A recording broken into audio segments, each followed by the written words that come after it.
What's good? What's good? I had this realization. Life is harder now for me at 38 years old with a master's degree, with a bachelor's degree, used to be a licensed massage therapist, but the state ruined that.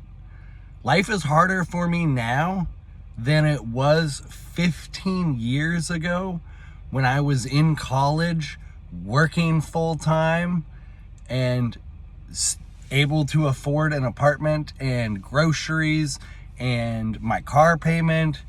And just life wasn't easy back then, but it's a lot harder now, and it doesn't make sense to me. I have been unable to get on my feet for years.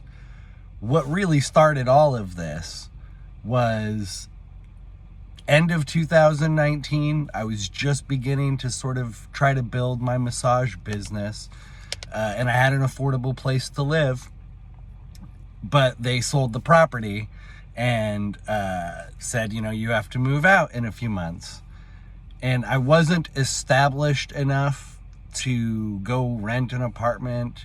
And then COVID started happening, and I was pretty adamant from the beginning that it's all just a psyop, and that alienated me from a lot of people. And so the beginning of 2020 is when my homelessness really started. And I've just been stumbling and bumbling, just trying to get by since then. So it's been 5+ years of struggle. And I've worked on and off through there, and I've had just various living situations. I lived in a Ford Transit van, and then I lived in a trailer in a friend's backyard, but that was an awkward situation. And then, I lived on a little farm for a little bit, and then I lived in a friend's shack. I've just had these weird, not solid, stable, great living situations. And it's hard to have a stable job when you don't have stable living. But through it all, I've tried to do the right thing. And there have been times where I've been close. There have been times where I've gotten really close, but the universe is like, no, this is not where you're meant to be. Fuck you for trying to find stability. But now I am back again living in a van, a minivan this time, not a transit van. And I don't know what to do. I work, part-time doing construction, part-time doing delivery work. But the last week was not a good week. Only 3 days of construction work, and they were kind of shorter days. And then delivery work, I'm not multi-apping like I used to anymore. I used to have DoorDash and Roadie and Spark and Uber Eats and Instacart. I used to have all those open and running and just cherry picking. I can't do it. I'm just so fucking tired. I literally just don't have the energy to be the person. You see the shoppers when you're in the grocery store, and you see the people who are holding their phones and walking fast and scanning things. You've probably seen them. I still do some of it, but I just don't move super fast. I'm losing motivation.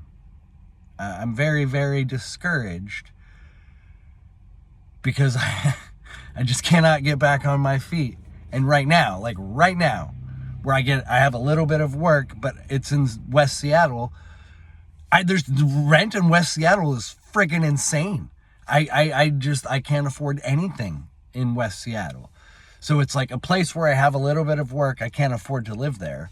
Or I do delivery work here in Olympia, but I can't rent a place because I don't have verifiable income. When you do a lot of 1099 work, which is delivery work, which is subcontracting work, it complicates your finances because you don't have a pay stub that you can just give a renter or a rentee. landlord, there we go, that's the word I was looking for. It complicates things so much. And I've been, when you work for yourself, massage therapy, or, you know, subcontracting in that world, it's a lot of 1099 work. I've had W-2 jobs, like my Tractor Supply job, which, funny story. Quick edit. I never got to the funny story part. My boss actually got fired. I saw it coming. It's just unfortunate that it couldn't have happened when I was still there, so I could have stayed. All right, back to the original video. If you've watched my past videos, I was working at a Tractor Supply for a little bit, but my boss was an absolute cunt, like top tier cunt, probably a narcissist, but that's a whole nother thing. That word is, you know, really being thrown around a lot, so I try not to, but anyways, you watch my channel, I rarely use that word because I wanted to reserve it for this specific instance. Anyways, she made the environment toxic, and my health was suffering, and I had to leave.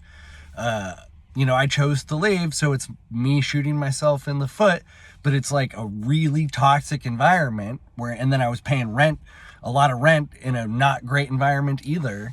And so when I talk about getting on my feet, I talk about like a 1-bedroom apartment, my own fucking space, which 15 years ago was not that difficult to afford. I was 23 years old. I was an assistant manager at Walgreens. I was in school getting my bachelor's degree, and I could afford my own 1-bedroom apartment. And I don't want to say easy, but it wasn't a stress. It was like $675 a month. Boom, fuck yeah. And then I paid my own utilities. Back then, that was another $75 a month. So it was like $750. You know, add in internet, $800 for everything. And it was a 1-bedroom. Like, I even had a bedroom and a little living room space. Man, what I would fucking give to have that set up again. And just an apartment for right now. Like, I would be happy with a 1-bedroom apartment, an affordable 1-bedroom apartment. But what am I going to do for work if I'm down here in Olympia, Washington? If I were to find an affordable 1-bedroom apartment, delivery work this week has been shitty. I've gotten almost just not, that's an exaggeration to say almost none. But this 4th of July weekend, yesterday, the Friday, the 4th of July, was ridiculously slow compared to last year. And I get it. This economy, people are feeling it. People are feeling it. And so I'm really, really discouraged and disheartened for the future. And I often, as I'm ruminating about all of this, sitting here in my van, I think to myself, I don't know. I just don't know. Like, I ask myself, Andrew, what are you supposed to be doing right now? What should you focus on? What should you invest your energy in? What skills should you learn? Coding or whatever? I just don't know. And it's, I don't know. Sometimes I just want to give up. I just want to, like, crawl back into my bed and just fucking not be awake, not be alive. And it's a vicious cycle, because if I don't do something about my situation, it's not going to improve. But I don't know what the fuck to do. I am doing things. I'm not like totally just giving up.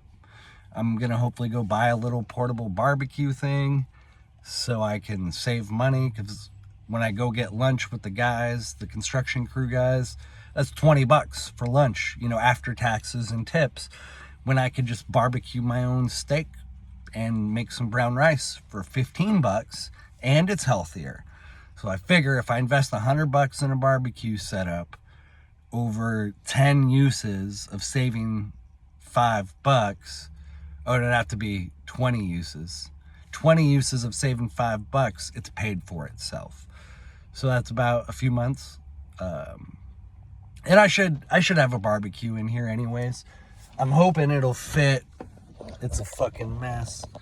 But, whatever. I'm also really discouraged because I look at the social engineers And they're doing just a fantastic job at dividing the population. Oh my gosh. MAGA's divided, woke's divided.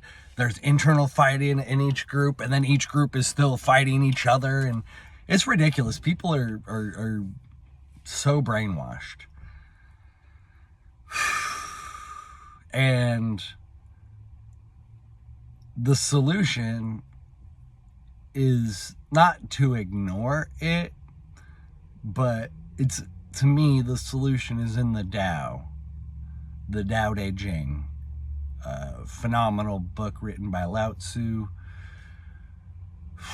It's to just be the model of the human who lives in alignment with the Tao. But that's really hard to do sometimes, and I acknowledge that.